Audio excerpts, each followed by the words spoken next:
Bismillahirrahmanirrahim. Assalamualaikum warahmatullahi wabarakatuh. Waalaikumsalam. Alhamdulillahilladzi arsala rasulahu bil huda wa dinil haq liyudhhirahu 'ala dini kullihi wa kafa billahi shahida. Allahumma shalli ala Muhammad wa ala ali Muhammad amma ba'du. Jamaah Masjid Al-Barokah yang dirahmati Allah Subhanahu wa taala, marilah kita panjatkan puji syukur kepada Hadratul Ilahi Rabbi yang mana masih memberikan karunia tidak terhingga. Kita masih bisa datang ke tempat yang mulia ini untuk menjalankan sholat maghrib dan dilanjut dengan kajian rutin ba'da maghrib yang hari ini akan diisi oleh guru kita Al-Ustaz Ahmad Firdaus Habibi SPD MPD. Terima kasih atas kehadirannya. Salam dan salam kita aturkan kepada junjungan Nabi besar Nabi Muhammad SAW, kepada keluarganya, sahabatnya, juga insya Allah kita sebagai umatnya senantiasa menjalankan sunnah-sunnahnya. Sebelum acara ini dimulai, mengingatkan kembali mengenai tabungan kurban.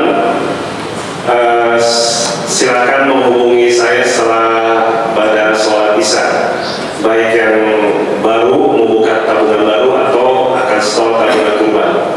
Untuk menambah keberkahan acara ini, marilah kita buka dengan lafaz basmalah.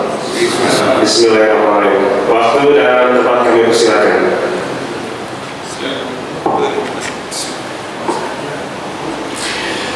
Assalamualaikum warahmatullahi wabarakatuh. Innal hamdalillah nahmaduhu wa nasta'inuhu wa nastaghfiruh wa na'udzu billahi min shururi anfusina wa min sayyiati a'malina. Man yahdihillahu fala mudilla lahu wa man yudlilhu fala hadiya lahu. Asyhadu an la ilaha illallah wahdahu la syarika lahu wa asyhadu anna Muhammadan 'abduhu wa rasuluhu man la nabiyya ba'dahu. Allahumma shalli 'ala Muhammadin wa 'ala ali Muhammadin kama shallaita 'ala Ibrahim wa 'ala ali Ibrahim wa barik 'ala Muhammadin wa 'ala ali Muhammadin kama barakta 'ala Ibrahim wa 'ala ali Ibrahim innaka Hamidum Majid. Sidang jemaah taklim rahimahullah, di kesempatan taklim di mana saya mengisi ada kita membahas ayat ke-15 dari surah Al-Ahqaf. Meskipun ketika itu saya sampaikan ayat Al-Ahqaf dulu, mungkin masih pada ingat. Jadi di ayat 16 itu Allah janjikan ada orang-orang yang ulaikal ladzina nataqabbalu anhum ahsana ma 'amilu. Ada orang-orang yang Allah janjikan amal perbuatan baiknya diterima, wa natajawazu an sayyi'atihim, perbuatan salah mereka dimaafkan, fi ashabil jannah, dan mereka dipastikan menjadi ahli surga. Dan gak usah ragu-ragu soalan itu, karena ini adalah wa'da sidqi, ini adalah janji yang pasti benar, alladzi kanu yu'adun, yang sudah sejak lama dia dijanjikan. Jadi siapakah orang yang amal baiknya diterima, perbuatan buruknya dimaafkan, dipastikan menjadi ahli surga, dan dilarang ragu karena ini adalah janji yang pasti benar? Ada di ayat 15. Siapa mereka? Wasainal insana biwalidayhi ihsana, hamalathu ummuhu kurhan wa wada'athu kurhan wa hamluhu wa fisaluhu 30 syahra hatta idza balagha ashuddahu wa balagha 40 sanah qala. Jadi adalah orang-orang yang apabila dia tumbuh dewasa sehingga usianya mencapai 40 tahun, dia mengucapkan, dia berdoa dengan doa, Rabbi auzi'ni an ashkura ni'mataka allati an'amta 'alayya wa 'ala walidayya wa an a'mala shalihan tardahu wa aslih li fi dhurriyyati inni tubtu ilaik wa inni minal muslimin. Berarti sejak sebulan yang lalu sampai sekarang, ini jamaah banyak nih membaca doa ini, karena janjinya tadi tuh amal baiknya diterima, perbuatan buruknya dimaafkan, dipastikan menjadi ahli surga, dan gak usah pakai ragu-ragu, lokan B, gak usah pakai lokan B, karena ini adalah wa'da sidqi, karena ini adalah janji yang pasti benar. Udah sering dibaca ini doa. Dan jadi Rabbi Wahai Tuhan, berikanlah aku petunjuk agar aku dapat mensyukuri. Mensyukuri apa? Nikmataka lati an'amta alayya. Nikmat yang telah Engkau berikan kepadaku, ini yang pertama. Yang kedua, wa ala walidayya. Bukan hanya aku dapat mensyukuri nikmat yang aku terima, tapi juga agar aku dapat mensyukuri nikmat yang diterima oleh ayah bundaku. Wa an a'mala shalihan tardah, dan agar aku dapat melakukan amal perbuatan yang Engkau ridha. Jadi kalau udah 40 lewat, amal tuh amal yang Allah ridha aja. Enggak usah dengki lagi, iri lagi, nyawer lagi, mancing lagi, nggak usah lagi udah ngadu ayam, nggak usah. Kalau udah 40 tahun ke atas tuh, nggak usah riba lagi.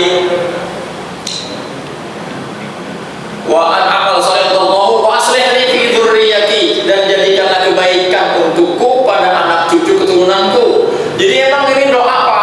Ke diri kita, ke atas juga, ke bawah juga. Emang ini agak lengkap jadinya. Jadi kita ingat banyak orang yang ada di sekitar kita. Kita ingat kepada diri kita. Kita ingat kepada ayah bunda. Kita ingat kepada anak cucu keturunan. Wa aslih li fi dzurriyyati. Dan inni tubtu ilaik, dan sesungguhnya aku bertobat kepadamu. Jadi kalau udah 40 tahun lewat, tobat. Wa inni minal muslimin, dan sesungguhnya aku termasuk orang Islam, orang yang nyerah, pasrah, tunduk, patuh. Jadi ini ada 6 permintaan, yang 6 itu sekalipun dia permintaan akan tetapi juga perintah kepada kita. Jadi ini tubtu ilaik, aku bertobat kepadamu. Dan kemudian kan kita pernah bahas di beberapa waktu yang sudah lama juga bahwa kesolehan ritual itu mesti berdampak kepada kesolehan sosial. Jadi orang kalau soleh secara ritual itu wajib bagi dia soleh secara sosial. Jadi jangan sholat jamaah lagi, tapi sama bini pelit, sama anak pasar, sama tetangga agak cocok. Jadi berarti sholatnya belum berdampak ini. Jadi harusnya kesolehan ritual itu berdampak kepada kesolehan sosial. Nah, berkaitan dengan ini tubtu ilaik, sungguhnya aku bertobat kepadamu. Nah, ini ada tobat itu kan lafaznya yang paling mudah istighfar. Bahkan jadi kalau istighfar itu kan astagfirullahaladzim, astagfirullah, saya mohon ampun kepada Allah. Meskipun dia ucapannya ucapan permohonan ampun, lazimnya kan kalau mohon maaf, mohon ampun itu habis salah. Tapi istighfar ini tidak selalu habis salah. Bahkan di sejumlah dalil itu bahkan istighfar diucapkan setelah melakukan ketaatan. Jadi bukan habis nolong, bukan habis maksiat gitu. Justru habis melakukan ketaatan yang diucapkan adalah astagfirullah. Nabi Shallallahu Alaihi Wasallam, Nabi Muhammad, Nabi kita itu Shallallahu Alaihi Wasallam, kata dia, inni la astagfirullah wa atubu ilaihi fil yaum aksar min 70 marrah. Sesungguhnya aku sungguh setiap hari beristighfar lebih dari 70 kali.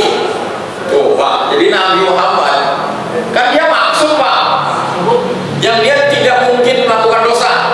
Kalau salah masih mungkin. Jadi kalau salah itu ada yang nggak dosa Pak. Jadi kalau Bapak iseng-iseng ngitung biji tasbih, itu biji sebenarnya 99, tapi begitu Bapak hitung, wah 100, kan salah tuh. Dosa apa kagak? Kagak. Ya orang kita salah ngitung itu salah, yang kagak dosa. Contoh simpelnya begitu. Atau di depan rumah orang ada banyak pohon bunga, kemudian kita hitung, wah ini pohon bunga ada 15 biji ini, padahal 14, kan salah itu. Dosa apa enggak? Itu dosa. Salah yang begitu nggak dosa. Jadi kadang ada salah yang kagak dosa. Jadi Nabi aja yang dia tidak pernah berdosa, istighfarnya lebih dari 70 kali. Meskipun sebenarnya banyak sekali, cuma disebutkan 70 itu agar supaya dekat sama kita. Artinya kita mungkin nyampe 70.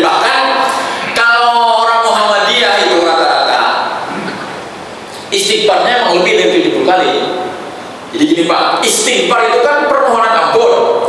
Dan kita nih sebetulnya bukan disuruh mengucapkan istighfar. Jadi gini Pak, kita ini disuruh memohon maaf, bukan disuruh mengucapkan maaf. Kan beda Pak ya. Jadi kita bukan disuruh mengucapkan maaf, bukan, disuruh memohon maaf. Jadi kalau kita memohon maaf, itu memang ada ucapannya. Saya minta maaf, itu ucapan. Tapi kan ucapan permohonan maaf itu hanya bagian dari pelaksanaan perintah. Karena kita disuruhnya bukan mengucapkan maaf. Kalau perintahnya cuma ucapkan maaf, bisa jadi kita bilang maaf ya, tapi bari merenggut. Jadi bisa jadi ucapannya maaf, tapi hatinya, pikirannya, sikapnya, tindakannya tidak, begitu kan? Nah kita ini disuruhnya bukan disuruh mengucapkan kalimat istighfar, kita disuruh beristighfar. Itu berarti berkaitan dengan sikap, hati, pikiran, ucapan, tindakan, begitu berarti. Jadi bukan hanya sekedar ngomong astagfirullah. Dan bahkan permohonan ampun itu bukan hanya istighfar. Karena kalau kita bilang subhanallah 33 kali, alhamdulillah 33 kali, Allahu akbar 33 kali, ditambah dengan la ilaha illallah wahdahu la syarika lahu lahul mulku wa lahul hamdu wa huwa ala kulli syai'in qadir, itu dijanjikan diampuni oleh Allah kesalahan-kesalahan kita, meskipun mislu jubadil bahar, meskipun dosa kayak sejumlah buih di lautan. Jadi kalau kita mengucapkan 33 kali tasbih, 33 kali tahmid, 33 kali takbir, dan 1 kali tahlil, itu menyebabkan adanya ampunan. Itu berarti yang kita lakukan adalah istighfar juga Pak. Karena istighfar itu adalah upaya untuk mendapatkan ampunan, gitu Pak. Jadi kalimat astagfirullah itu tidak selalu habis salah. Makanya kan kalau habis sholat, Nabi contoh itu habis sholat salam kanan salam kiri, astagfirullah 3 kali, astagfirullah, astagfirullah, astagfirullah. Karena emang kata Imam Ibnu Athaillah itu, man kanat mahasinuhu masawiyah fa kaifa la takun masawihi masawiyah. Kita ini benarnya aja salah, apalagi salahnya. Kalau kita sholat kan benar, kalau kita sholat kan lagi benar. Tapi apakah sholat kita benar? Benar 100% ya, karena ada ingatan apa baik, gitu kan. Boleh jadi gerakannya nggak sempurna, bacaannya ada salah, gitu kan. Hati kita ayam. Itu sedang melakukan sesuatu yang benar, sholat. Pasti ada salahnya. Apalagi emang kita lagi salah, lagi dengki, gitu. Itu total salah berarti. Emang benernya juga salah, apalagi salahnya. Gitu. Man kanat mahasinuhu masawiyah fa kaifa la takunu masawihi masawiyah. Jadi karena kita sadar sholat kita itu banyak salahnya, makanya begitu salam kanan salam kiri astagfirullah, diantaranya begitu. Bahkan kalau dalam ibadah ritual itu kan yang paling berat bagi kita adalah haji ya. Dan apalagi tidak semua kita mampu haji kan. Man istata'a ilaihi sabila, gitu kan. Dan ibadah haji itu puncaknya kan Arafah, wukuf. Kalau habis wukuf nih, jadi habis melakukan ritual paling puncak dalam ritual ibadah, itu disuruhnya ngapain? Semua abidu min haitsu afadun nas wastaghfirullah. Maka bertolaklah dari tempat di mana orang berwukuf, bertolak, berangkat, start, kemudian mohonlah ampun. Jadi itu perintah istighfar justru setelah kita melakukan ketaatan yang paling berat di dalam pelaksanaan ritual ibadah, yakni wukuf, gitu Pak. Bahkan perintah istighfar itu juga dilakukan bukan hanya habis salah, tapi juga habis tenang. Kalau surat Al-Fath itu kan, idza jaa nasrullahi wal fath wa ra'aitan nasa yadkhuluna fi dinillahi afwaja. Ini kan surat menceritakan tentang kemenangan perang. Jadi di mana Nabi itu sudah menguasai hampir seluruh jazirah Arab. Yang tadinya Islam itu cuma ada di Mekah, kemudian ada di Madinah, itu kan nanti di penghujung usia Nabi itu Yaman di sebelah selatan, di bawah kalau di peta, kemudian Syam, Palestina di atas kalau di peta, itu udah berada dalam kekuasaan Islam. Jadi udah menang. Tapi begitu menang disuruhnya ngapain? Fasabbih bihamdi rabbika wastaghfir. Nah, jadi istighfar diperintahkan saat memperoleh kemenangan. Jadi bukan hanya habis salah, gitu Pak. Bahkan habis melakukan ketaatan, istighfar juga. Nah, kemudian keutamaan istighfar itu banyak disebutkan di dalam hadis juga di dalam ayat. Misalkan kata Nabi, tuba liman wajada fi sahifatihi istighfaran katsiran. Beruntunglah orang yang mendapati di dalam kitab catatan amalnya banyak istighfar. Jadi kalau nanti kan kita dapat buku catatan amal, isinya rekaman perbuatan kita. Nah, kalau di lembaran kitab catatan amal kita itu banyak istighfar, itu tuba, beruntung kita. Kemudian istighfar itu juga menjadi, kata Nabi begini, man aksar minal istighfari ja'alallahu min kulli hammin farajan wa min kulli dhiqin makhrajan wa razaqahu lahu min haitsu la yahtasib. Jadi siapa orang yang memperbanyak istighfar, ja'alallahu min kulli hammin farajan, maka Allah jadikan pada setiap kesusahan hati, kesedihan, kekhawatiran ada penyelesaian. Wa ja'ala min kulli dhiqin makhrajan, dan pada setiap kesempitan ada solusi.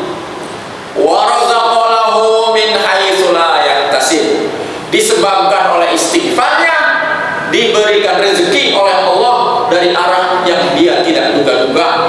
Itu gara-gara istighfar itu Pak. Makanya nanti ada ulama di masa tabi'in, Hasan al-Basri, dia seorang profesor gitu di masanya. Banyak orang-orang mengadukan permasalahan hidup kepada dia. Ada yang datang dengan permasalahan bangkrut usaha. Kemudian apa saran dia? Perbanyak istighfar. Ada datang lagi yang lain dengan permasalahan pertanian puso, pertaniannya gagal panen. Kemudian dia minta petunjuk bagaimana seharusnya yang saya lakukan. Diperintahkan oleh dia perbanyak istighfar. Ada orang datang bertahun-tahun berumah tangga, enggak juga dapat keturunan. Bagaimana caranya supaya dapat keturunan? Istighfar. Ketika ditanya kenapa ini kok orang-orang datang nanya dengan pertanyaan berbeda-beda, jawabannya selalu sama, istighfar doang, disuruh istighfar. Maka oleh dia, muridnya disuruh membaca ayat ke-10 dari surat An-Nur. Faqultu istaghfiru rabbakum, kata Nuh, istaghfiru rabbakum, mohon ampunlah kepada Tuhan kalian. Innahu kana ghaffar, sesungguhnya dia itu ghaffar dengan fa ditasdid. Itu berarti karena dia berulang kali atau selalu menerima permohonan ampun. Dan kalau mohon ampun, yursilis sama alaihim bidrara, diturunkan hujan yang melimpah. Wa yumdidkum bi amwalin wa banin, kemudian diberikan harta dan anak yang banyak. Jadi setelah diturunkan hujan, dikasih harta yang banyak dan anak yang banyak, anak keturunan yang banyak. Makanya nanti ada yang menyarankan kalau susah punya anak, suami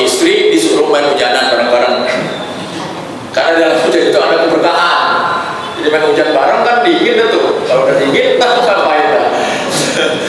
Jadi itu di antara usaha. Wa yumdikum bi amwali wa banina wa yaj'al lakum jannat.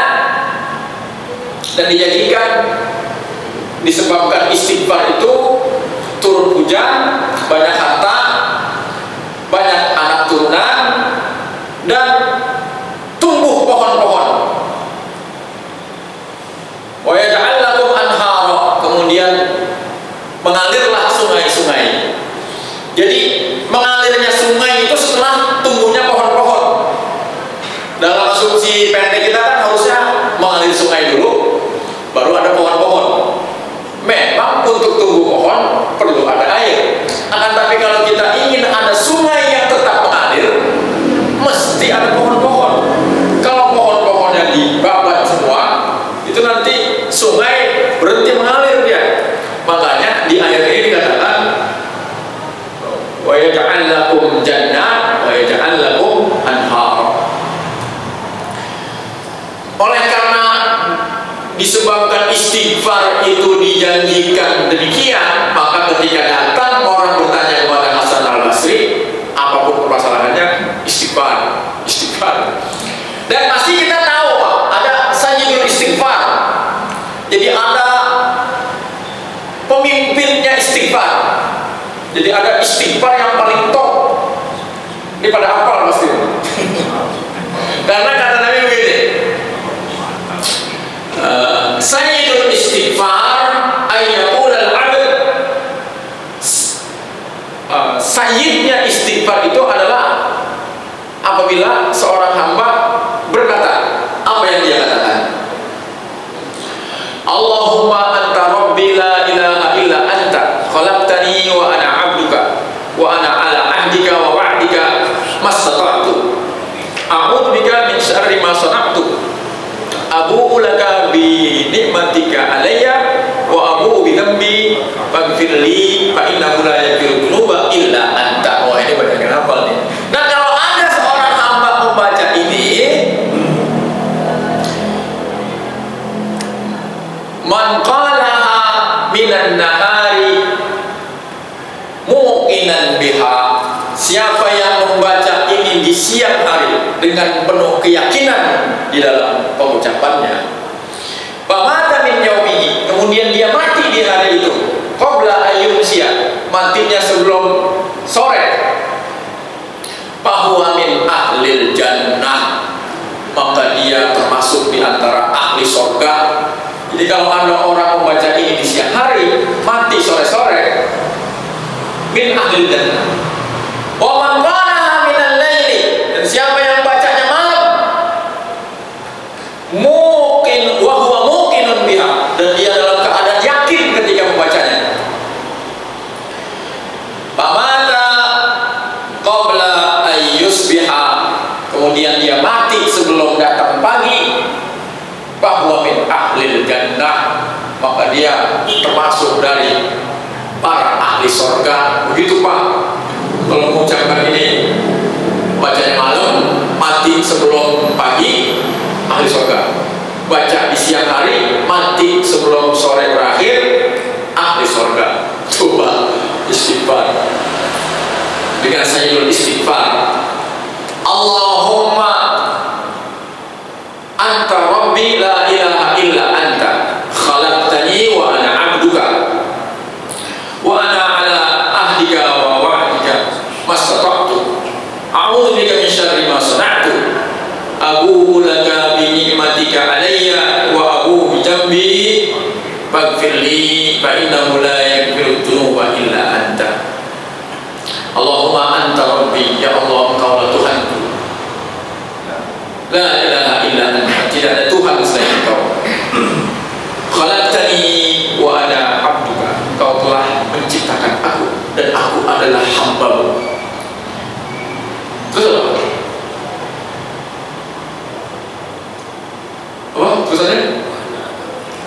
Wa ana 'ala ahdika wa wa'dika, dan aku berada dalam perjanjian denganmu, dan aku ini sedang berada dalam perjanjian denganmu dan berada dalam komitmen denganmu.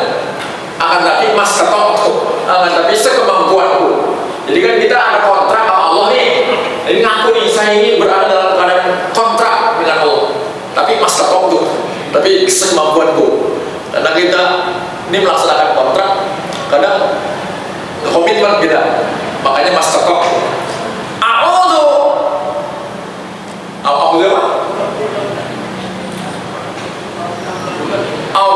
A'udzu bika min syarri ma sana'tu. Aku berlindung kepadamu dari keburukan amal perbuatanku. Abu laka bi nikmatika alayya. Aku akui nikmat yang telah engkau berikan kepadaku. Wa abu bidambi, aku juga mengakui kesalahan-kesalahanku.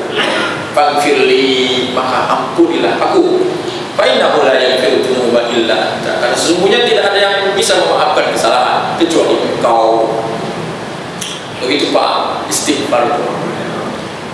Ini dibaca nih, siap minimal sekali, malam minimal sekali, mati min ahlil jannah. Amin, amin, amin. Nah kemudian ini kan istighfar ini adalah ritual. Kan tadi kita bilang kalau soleh secara ritual, dia mesti berdampak kepada kesolehan sosial. Berapa ya? 19 apa ya? 16 deadline. Iya.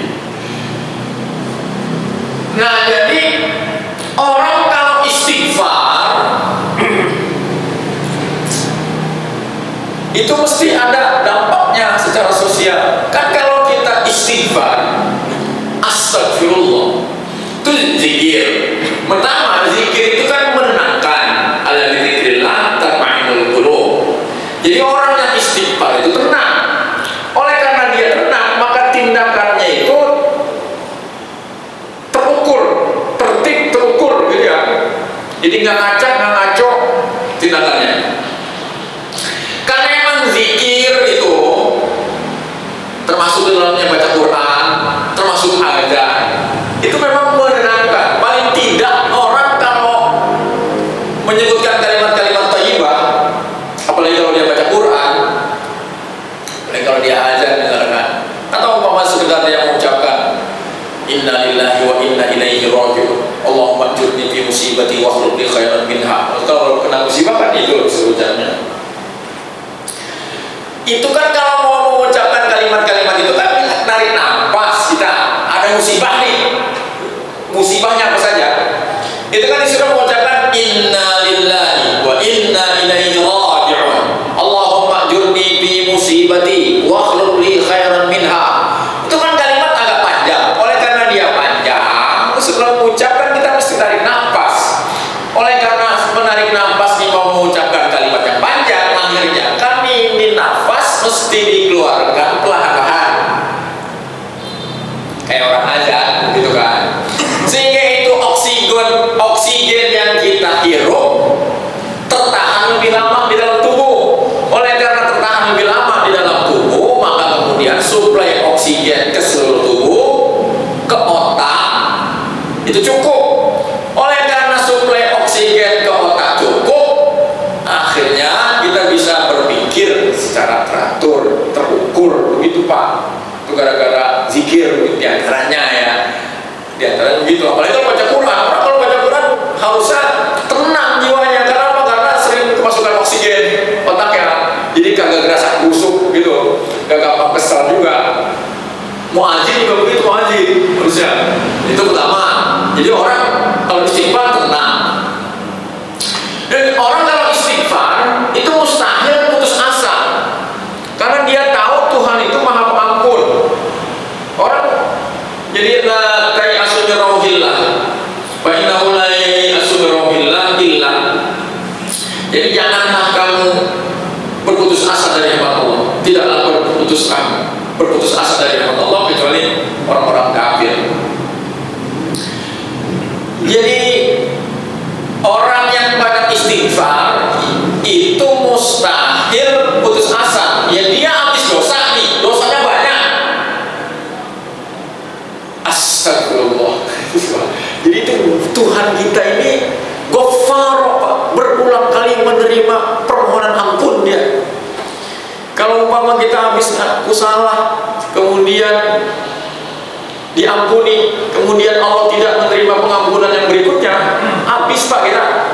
Emang kita berkali-kali salah, seujud berkali-kali, gibah berkali-kali, curang berkali-kali, habis Pak kita kalau Allah ini nggak Ghaffar. Jadi dengan istighfar itu kita optimis, seberapa kelam pun kita masih ada peluang, begitu Pak. Kalau umpama kita berpikirnya ya ini nggak ada peluang dah, udah pasti dan pasti, ya udah Pak, apa baik kita kerjain akhirnya? Ya mau merasa udah pasti sono, mau ngapain lagi? Udah benar negara sholat segala mah, gua nyolong ya gitu Pak.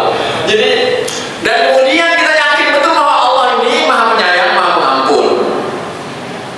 Jadi sekali lagi Pak, jangankan kita habis melakukan ketaatan, habis sholat doa yang pantas diterima, habis puasa nih dari subuh sampai maghrib, terus habis maghrib kita doa pantas Pak diterima. Emang dari subuh sampai maghrib kita habis taat. Tapi kalau kita habis nyolong sendal, atau habis ngambil duit orang, itu kan habis dosa, habis melakukan kesalahan. Tapi begitu kita sadar, astagfirullah, diterima Pak istighfar kita. Ini Pak Tuhan kita Pak, Maha Penyayang dia Pak. Ya, optimis aja Pak. Dengan syarat tuh sendal pulangin Pak. Jangan istighfar sendal tetap dibuka. Jadi habis nyolong istighfar, astagfirullah, ya Allah ampunilah aku, diterima Pak. Jadi jangankan habis sholat, jangankan habis puasa, jangankan habis haji, habis nyolong minta sama Allah diterima Pak. Itu jadi optimis Pak orang kalau banyak istighfar. Dan kemudian orang yang istighfar itu, kalau dia astagfirullah, ya Allah ampunilah aku. Ampuni atas apa? Atas kesalahan kan? Kesalahannya mana? Jadi kalau kita beristighfar, orang yang beristighfar itu adalah orang yang berulang kali introspeksi diri atas kesalahannya. Jadi jangan istighfar, ampuni saya, ampuni dari yang mana kan? Kalau secara personal kita tahu, jadi kita mengevaluasi diri, ya Allah ampunilah saya, karena saya tadi udah sujud, karena tadi saya curang, karena tadi saya bentak anak, karena tadi saya minjem sendal dan lain-lain, gitu kan? Jadi orang yang istighfar itu dia mengevaluasi diri, sehingga cepat atau lambat dia tidak akan mengulangi kesalahan yang sama, begitu. Makanya kalau presiden kita yang sekarang ini presiden yang banyak istighfar Pak, nyalon kalah, kemudian dia evaluasi, calon lagi kalah tapi nambah suara, nyalon lagi kalah, oh nanti salahnya di sini, nyalon lagi menang, nah itu Pak dia. Jadi dia dalam konteks ini dia banyak istighfar, dia banyak mengevaluasi diri. Jadi kalau umpama ini ada berantem dulu sama bini, astagfirullah, tapi bertahun-tahun masih berantem juga, itu jadi istighfarnya gimana? Ya kamu kan minta diampuni oleh Allah, ampunilah saya atas kesalahanku yang mana, gitu kan? Karena saya berantem dulu sama bini, gitu. Sebabnya apa? Itu kan nanti secara personal kita kelacak gitu. Kenapa kita beristighfar? Akibat kesalahan yang mana? Nah karena kita berulang-ulang beristighfar, akhirnya kita memperbaiki diri.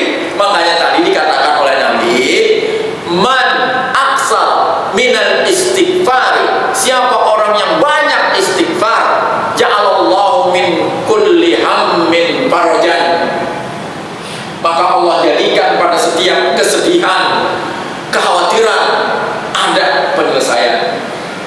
Wa ja'ala min kulli dhiqin makhraja, Allah jadikan pada setiap kesempitan ada jalan keluar. Ya karena emang begitu, hidup susah nih, miskin, astagfirullah. Lantaran apa tuh? Lantaran apa kamu istighfar? Karena saya kalau habis subuh tidur mulu, astagfirullah ya Allah, saya tidurnya dari subuh sampai jam 8 misalkan. Astagfirullah, kemudian jadi orang kebelangsak begini ya Allah, astagfirullah. Kenapa memang malas? Karena saya malas ya Allah, astagfirullah saya malas.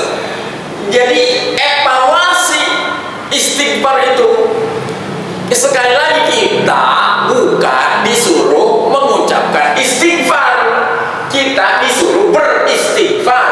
Kita bukan disuruh mengucapkan maaf, kita ini disuruh memohon maaf. Jadi jangan sampai mulutnya maafin gua ya, tapi beri melengos, beri balik badan, sikap, tingkah laku, ekspresi kagak selaras sama yang diucap begitu. Itu namanya kita memahaminya, kita disuruh mengucapkan maaf. Lu bukan disuruh minta maaf, lu disuruh memohon maaf. Yang itu berarti berkaitan dengan ucapan, otomatis pikiran, hati, sikap, tindakan gitu. Dan kemudian orang yang banyak istighfar pasti tidak akan keras kepala kalau menerima dinasehatin orang. Ya karena dia astagfirullah kan pengakuan atas kesalahan. Jadi dia sadar, saya mah orang memang banyak salah. Oleh karena saya banyak salah, saya beristighfar. Oleh karena dia sering sadar bahwa dia sering salah, begitu ada orang nasehatin, kagak narik urat. Iya emang banyak salah. Tapi bukannya ngambul, bukan. Jadi sadar gitu. Kalau ada yang nasehatin, iya benar. Iya begitu. Jadi mustahil orang banyak istighfar tapi wangkeng, keras kepala, nggak mungkin. Karena dia sadar bahwa dia itu memang secara potensial dan secara faktual banyak salahnya. Dan mustahil pula bagi orang yang banyak istighfar susah maafin orang. Ya kalau dia sadar bahwa dia banyak salah, dia juga ngerti orang pasti juga punya kesalahan. Jadi kalau umpamanya orang sering istighfar tapi yang memaafin orang susah banget, nah berarti kudu berbanyak itu istighfarnya itu Pak. Begitu Pak, ini soal istighfar. Gimana? Durasi ketiga, 2 menit lagi. Jadi jangan sampai istighfar kita itu berhenti di mulut. Kesolehan ritual itu harus ada dampaknya. Kesolehan sosial, begitu Pak. Dan di kesempatan Jumat saya sampaikan bahwa Allahul ladzi khalaqakum min dha'fin summa ja'ala min ba'di dha'fin quwwatan summa ja'ala min ba'di quwwatin dha'fan wa syaibatan yakhluqu ma yasha'u wa huwal 'alimul qadir. Ayat 54 surah Ar-Rum. Dialah Allah yang telah menciptakan kalian. Ini coba cek Pak, nih ayat benar apa kagak nih ayat? Secara faktual, Allah lah yang telah menciptakan kalian dari keadaan lemah. Kemudian Allah jadikan dari lemah itu menjadi kuat. Kemudian Allah jadikan setelah kuat itu lemah dan beruban. Benar Pak? Benar begitu. Jadi dulu lemah, kemudian kuat, kemudian lemah. Benar begitu? Agak ragu-ragu nih berarti. Saya daripada itu ayat, emang pasti benar. Emang kejadian lagi yang menteri kita. Jadi ini ada di ayat ini dikatakan ada kuat di antara dua lemah. Kan Allah bilang lemah, kemudian kuat, kemudian lemah. Jadi ada kuat di antara dua lemah. Kalau kita datang ke toko, kemudian di toko itu ada dikatakan diskon, itu otak kita langsung mikir bahwa diskon itu adalah murah di antara dua mahal. Begitu kan? Sebelum diskon mahal, ketika diskon jadi murah, begitu habis masa diskonnya mahal lagi. Jadi kalau ada diskon, bacaan diskon di toko, itu ibu-ibu mikirnya ini adalah murah di antara dua mahal. Oleh karena dia adalah murah di antara dua mahal, apa yang dilakukan? Ini harus ambil kesempatan ini semaksimal mungkin. Nah ini Pak, ada kuat di antara dua lemah. Jadi bagaimana seharusnya terhadap kuat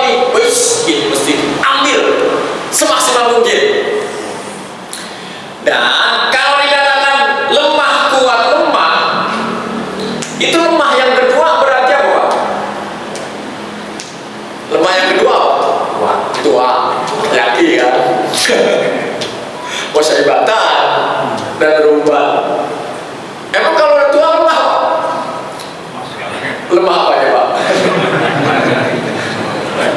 Ekonomi lemah Pak, produktivitas berkurang ya. Penglihatan lemah, ingatan lemah, syahwat lemah. Kalau lemah yang kedua apa Pak? Lemah yang pertama apa? Kalau lemah yang kedua tua, lemah yang pertama apa? Bayi. Emang bayi lemah Pak? Lemah apanya? Fisiknya, ya ekonominya belum bisa jadi duit, lemah ilmunya, belum belajar gitu kan. Nah kalau lemah yang pertama ini bayi, lemah yang kedua berarti tua, berarti kuat yang dimaksud apa Pak? Muda. Nah itu dia Pak, dalam agama kita muda itu disebut kuat.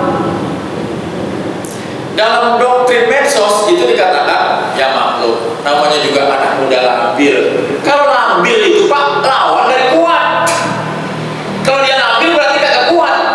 Jadi kalau dia muda, bagaimana pemuda itu seharusnya? Pemuda itu seharusnya apa saja kelemahan yang bisa kita bayangkan ada pada orang tua. Apa saja kelemahan yang kita bisa bayangkan ada pada anak kecil, tidak boleh ada pada pemuda gitu. Dan kemudian lemah yang pertama itu harusnya durasinya sependek-pendeknya. Lemah yang kedua kudunya sependek-pendeknya. Kuat di tengah kudunya sepanjang-panjang durasi yang kita bisa. Harusnya begitu Pak. Sudah. Dan kemudian karena ini masih pada kuat, tanda kutip, karena kan ini gradatif ya, lemahnya itu gradasi ya, kuat juga ada puncaknya, ada turunnya gitu kan. Jadi diantara yang masih kita kuat sekarang adalah istighfar. Yang istighfar kita itu harusnya berdampak pada kehidupan sosial kita. Saya cukupkan. Mudah-mudahan ini menjadi modal, menjadi pemantik bagi kita untuk melakukan literasi lebih mendalam dengan banyak membaca atau dengan bertanya kepada orang yang lebih alim. Kurang lebihnya maaf. Astagfirullah khairan, Allahul musta'an. Nasrun minallah wa fathun qarib wa basyiril mu'minin. Assalamualaikum warahmatullahi wabarakatuh. Jazakallahu khairan. Menarik sekali ya mengenai kekuatan istighfar ini. Terima kasih kepada